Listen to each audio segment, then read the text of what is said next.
Parents always loved my adopted sister more. So, when I built my own business, they tried to make me share my store opening with her graduation. So I finally got my revenge. I 24 meters. Grew up in what seemed like a normal, middle-class household in the suburbs.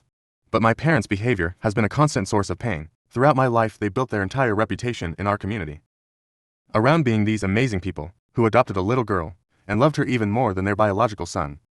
Not many people know the full story of how this affected me. When I was 6 years old, my parents brought home Emma 21F. My adopted sister, and everything in my life changed after that day. The day my parents sat me down in our living room to tell me about possibly adopting a sister, I couldn't contain my excitement. I spent most of my afternoons alone in our backyard, making up games and waiting for my parents to come home from work. I didn't have any siblings to play with, and the neighborhood kids were all either much older or younger than me. The idea of having a sister to share my toys with and someone to keep me company during those long afternoons felt like the perfect solution. When Emma first arrived, it was exactly what I hoped for. We played together, shared snacks, and I finally had someone to talk to during those quiet afternoons at home. The changes in my family started small but kept building up over time. My parents began focusing all their attention on Emma, making every decision based on what was best for her. They would cancel our weekend family activities if Emma wasn't in the mood, change dinner plans to match her preferences, and adjust their schedules to attend all her school events. While missing mine, I started feeling pushed aside in my own home, like I was becoming invisible to my own parents. I know people might think I'm jealous, but there's more to this story than simple sibling rivalry. The contrast in how my parents handled childcare for Emma versus me was pretty different. Within a week of Emma's arrival, my mom submitted her resignation letter at the accounting firm where she'd worked for 8 years to become a full-time mom. This was completely different from when I was born. Mom went back to her office job as soon as her maternity leave ended, leaving me with different caregivers. My parents were always stressed about money back then, working overtime and weekend shifts, which meant I spent most of my time either at my grandparents' small apartment or with whatever teenage babysitter they could afford that month. The babysitting situation was far from ideal. These girls, usually high school students trying to earn extra cash, treated their job as a chance to hang out with their boyfriends, rather than actually watching me. I'd spend hours alone in my room, while they sat in the living room texting or talking on their phones. Sometimes their boyfriends would climb through our back window, or sneak in through the garage door when they thought I was asleep. I kept telling my parents about these incidents, and they'd fire the current sitter, only to hire another one who acted the same way. This cycle continued for years, and I spent most of my early childhood feeling like nobody really cared about my well-being. When Emma came, it seemed like it would change everything for the better. Despite being only 6, I took my role as a big brother immediately. I shared all my toys with her and even helped her learn the alphabet. At least, whatever I could do at the age of 6. I did. Having my mom at home full-time seemed like an added bonus. I thought we'd finally get to do all the things I'd watched other kids do with their moms, like baking cookies or going to the park. Instead, my mom devoted all her time and attention to Emma, treating her like a princess while expecting me to be mature and independent because I was the big brother. Things really started to get complicated when my parents decided to change my birthday arrangements. Emma had been found abandoned at a shopping mall, and the orphanage had no records of her actual birth date.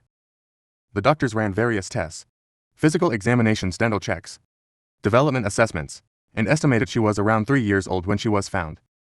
Instead of keeping her assigned date from the orphanage, or choosing any other day from the entire calendar year, my parents decided that Emma should share my birthday. They presented this idea like it was some sort of special honor. For me, those early joint birthday celebrations were bearable. But I started noticing subtle changes each year. While I still received presents and had some cake, the parties became increasingly focused on Emma. Relatives and family, friends would arrive with twice as many gifts for her, cooing over how special it was that we celebrated together, while barely acknowledging my presence. Everyone seemed fascinated by Emma's background story, treating her like a queen rather than just another kid. Meanwhile, I sat there opening my presents quietly, trying not to feel invisible at my own birthday party, as people crowded around Emma to hear her retell the same adoption story that heard dozens of times before. My parents' decision to make Emma share my birthday still bothers me when I think about it. The orphanage had already given her an official date. The day she was found. We also had my grandparents' anniversary in March, my aunt's birthday in September, or literally any other day that could have become Emma's special date. But my parents specifically chose my birthday, claiming it would make Emma feel more connected to the family. For most kids, a birthday is the one day of the year that feels magical and be the center of attention. But my parents turned this simple childhood joy into another reminder that Emma's needs always came first. They wrapped up this decision in pretty words: about family bonds and sharing, making it impossible for a 6-year-old to express any disappointment without feeling selfish. My uncle was the only one who seemed to notice something was wrong, pulling me aside during that first shared party to ask if I was really okay with all this.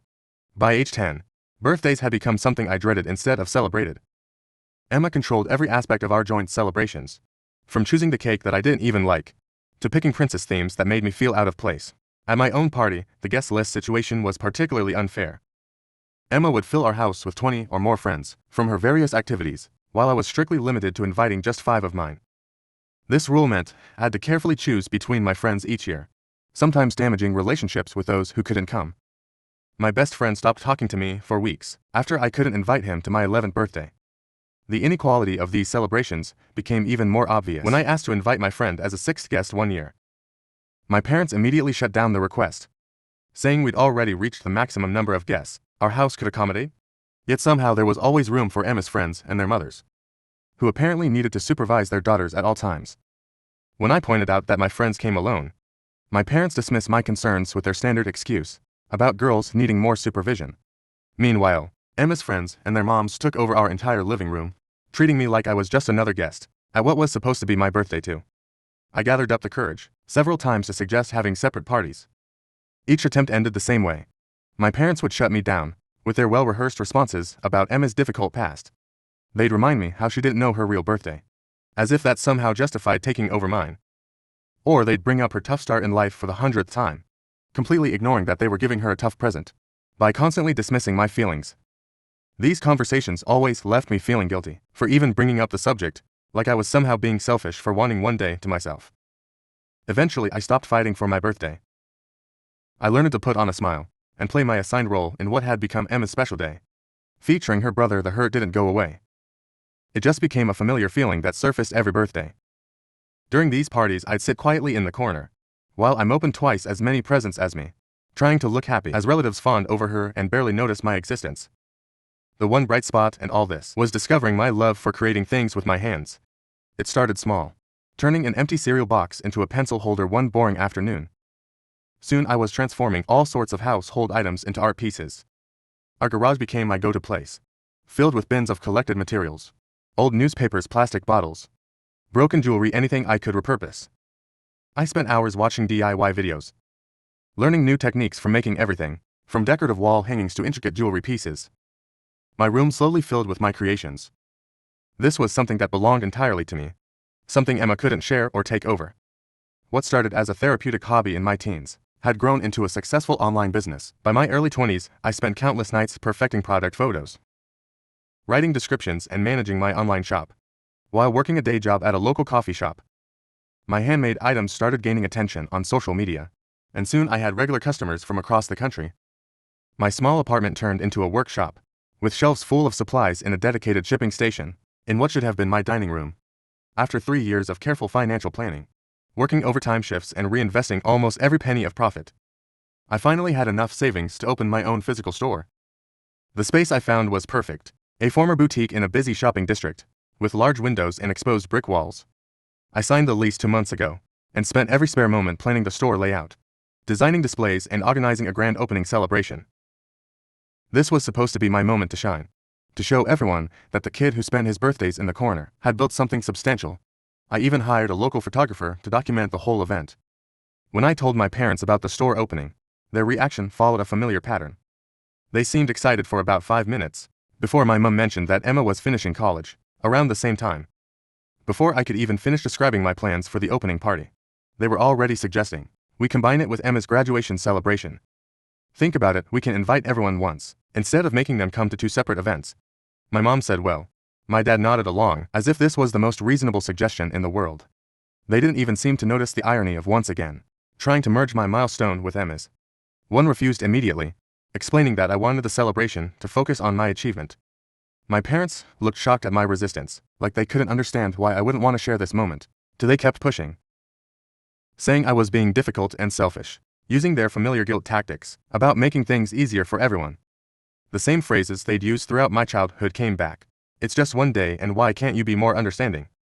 This time was different though.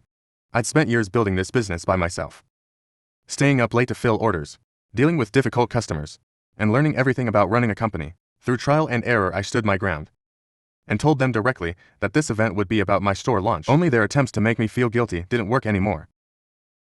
When they realized I wasn't backing down, my parents got upset and suggested they might not come to the opening at all. For the first time in my life, I told them that was their choice to make. The whole situation left me feeling frustrated and confused. Here I was their son, achieving something significant entirely through my own efforts. And instead of being proud and supportive, they were trying to dilute my accomplishment by making it about Emma. Again, even as an adult with my own business, they couldn't see me as deserving of my own celebration. The same patterns from my childhood were playing out again. But this time I wasn't a 6-year-old who could be convinced to share his special day. I decided that my store opening would be my moment alone, regardless of who showed up to celebrate it. Update 1. After sharing my frustration online, I received hundreds of responses, but one comment really stuck with me. A person pointed out that my parents had unknowingly handed me the perfect opportunity to take revenge. The more I thought about it, the clearer it became. My store launch would naturally overshadow a college graduation, especially when I could offer everyone exclusive discounts and first access to my products. People are always more interested in something that benefits them directly. Instead of continuing to fight against the combined celebration, I sent my parents a message agreeing to their plan. I told them I reconsidered and thought they were right about bringing everyone together for one big celebration. My parents were thrilled with my apparent change of heart, probably thinking they'd won me over with their guilt trips again. I maintained this cooperative attitude during all the planning meetings, nodding along as they discussed decoration themes and menu options. My parents took complete control of the party planning, just as I expected they would. They contacted all our relatives and family friends, organized the catering, and booked an expensive venue, all centered around Emma's graduation theme. Every decision was made according to Emma's preferences, from the color scheme to the type of music that would be played. The invitation cards they sent out were the final confirmation that I made the right decision. They designed these fancy gold-bordered cards with "Celebrating Emma's graduation" in large, elegant letters across the top. My store announcement wasn't mentioned anywhere, not even in the small print at the bottom. My parents probably thought this would upset me, but it actually worked perfectly for my plans. Their complete focus on Emma's achievement meant that my announcement would come as a total surprise to everyone attending. I spent these weeks quietly preparing my own materials and finalizing the details of my store launch. The party venue was exactly what you'd expect from my parents. They'd invited practically everyone. The timing for my announcement couldn't have been more perfect. Right after all the speeches, but before the cake cutting, I caught the bartender's eye, and he handed me a fresh glass of champagne. Everyone's attention turned to me as I stood up, probably expecting another tribute to Emma. I had prepared my promotional materials earlier, working with the venue staff, while my parents were busy greeting guests. My announcement was pretty short, and I didn't need flowery language or emotional appeals. I simply stated that after years of building my online business, I was opening my first physical store next month. Within minutes, groups formed around me as people asked about the store location, the products I'd be carrying, and the special discounts I'd be offering to family and friends. My aunt, who had just finished giving a speech about Emma's academic achievements, was now showing everyone pictures of my products on her phone. The contrast between my parents' public and private reactions was striking. Throughout the evening in front of guests, they maintained their usual perfect image, forcing smiles and nodding along as relatives congratulated me. But I could read the tension in their body language, my mom's hands shaking slightly as she served cake, my dad's jaw clenching every time someone mentioned my store. Emma vanished from her own graduation party, right after her champagne toast fell flat, with barely anyone paying attention to her practice speech about her amazing college journey. Once the last relative drove away, and the catering staff began cleaning up, my mom finally let her facade crack. She cornered me. The same woman who had spent years teaching me to share the spotlight was now accusing me of ruining her precious daughter's graduation celebration. I explained my position calmly, pointing out that this joint celebration was their idea, not mine, and that I had simply made an announcement about my business as planned. My father's reaction revealed just how deeply their favoritism ran. Instead of acknowledging their years of unequal treatment, he immediately jumped to accusing me of jealousy. This was the same pattern I'd experienced since childhood. Any attempt to claim space for myself was labeled as jealousy or selfishness. I finally said what I've been holding back for 20 years. I laid out every birthday, every celebration, every moment that had been hijacked and transformed into Emma's special time. For once, I wasn't asking for understanding or approval. I was simply stating facts about their pattern of behavior. My parents fell back on their usual defense strategy, recycling the same excuses they'd used throughout our childhood. Once again, they brought up Emma's abandonment, her difficult start in life, and how she needed extra support because she didn't know her biological family. These were the same justifications I'd heard at every birthday, every school event, and every family gathering where my needs had been pushed aside. But this time, their words didn't make me feel guilty. I'd spent years processing these feelings with my therapist, understanding that their behavior wasn't about Emma's needs. It was about their need to be seen as saviors. What none of us realized was that Emma had returned to the venue and was standing in the doorway. During our confrontation, she burst into the room, mascara running down her face, putting on the emotional display that had always worked so well in the past, her accusations claiming that I had always hated her, that I was jealous of her place in the family. The reality was that I'd spent my childhood trying to be the perfect big brother, giving up my space and my celebrations, while being told it was never enough. Now she was acting like she'd been the victim of my resentment, rather than the beneficiary of our parents' constant favoritism. The days following the party showed just how deeply entrenched my parents' favoritism was.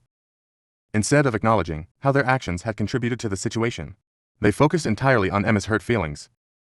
They called me repeatedly, demanding not just an apology, but suggesting I should finance a vacation for Emma, to help her recover from the stress. The absurdity of their request was stunning. They wanted me to spend thousands of dollars to compensate Emma, because people had shown genuine interest in my business achievement, instead of her graduation. Their solution to Emma feeling overshadowed at one party was to demand I hand over my hard-earned money to fund her holiday. My response to their demands was simple. I walked away. After years of trying to be understanding and accommodating, I was done playing their game. My parents seemed shocked that I wouldn't immediately give in, and apologized like I had so many times before. Emma's tears had always been their trump card, but this time they weren't working. The fact that they couldn't see the hypocrisy, Emma being upset about sharing attention at one party, while I've been forced to share, or give up the spotlight at every celebration for 20 years, showed me nothing would ever change. This wasn't the first time I tried to address these issues with my family. Throughout my late teens and early 20s, I attempted multiple conversations with my parents about their favoritism. I chose different approaches, trying to have calm discussions during family dinners, writing them lengthy emails explaining my feelings, even suggesting family therapy. Each attempt was met with the same response. Emma had a difficult start in life. This phrase became their universal excuse, a way to dismiss any pain or frustration I expressed. During one particularly difficult conversation when I was 19, I broke down crying while describing how lonely I felt at my own birthday parties, and my mom's only response was to remind me about Emma's abandonment. After years of this pattern, I finally accepted that my parents were incapable of seeing their behavior clearly. I moved out of their house at 21, using the initial profits from my online business to rent a small apartment across town. Since then, our relationship has become increasingly superficial. We exchange birthday messages, share major life updates, and occasionally see each other at family gatherings. But there's no real connection anymore, no deep conversations or emotional sharing. They still don't understand why I've distanced myself, still blame me for not being more accommodating to Emma's needs. But I've stopped expecting them to change, or to see things from my perspective. Updated just when I thought my parents had reached their limit. With the graduation party drama, they managed to surprise me with an even more outrageous demand. Before my store's grand opening, they showed up at my apartment unannounced.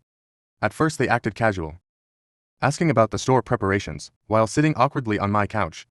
But then they told me their real reason for visiting. They wanted me to hire Emma as the store manager. Their justification was that since she had a college degree, she shouldn't have to go through normal job hunting like everyone else.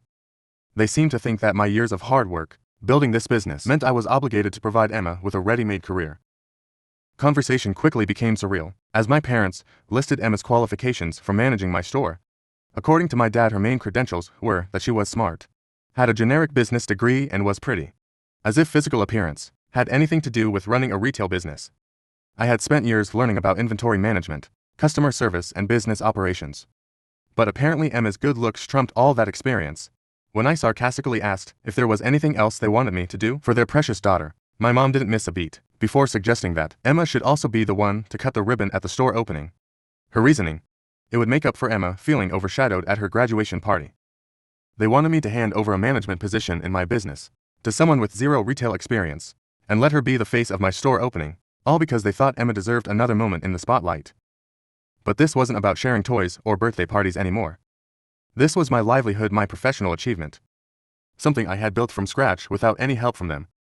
Their reaction to my refusal followed the familiar pattern of emotional manipulation that used throughout my life. First came the guilt trips, then the accusations of selfishness, and finally the threats. My mom delivered their ultimatum with the same certainty she'd used when forcing me to share my birthdays. Either I gave Emma what she wanted, or they wouldn't attend the store opening. The smug look on Emma's face as they made this threat told me she expected me to give in like I always had before. Instead, I did something that shocked them all. I accepted their terms and told them not to come at all. The store opening exceeded all my expectations, even without my immediate family there. The space was packed with supportive friends, loyal customers from my online business. My extended family showed up in force. When relatives awkwardly asked about my parents' absence, I told them the truth without embarrassment or apology. Some offered sympathetic words while others seemed uncomfortable, but I was past caring about managing other people's feelings about my family situation. Months have passed since the opening and my store is thriving. My parents tried their usual silent treatment, expecting me to come apologizing like I had so many times before. But their silence has become peaceful rather than painful. I no longer feel the need to make myself smaller to accommodate their vision of the perfect family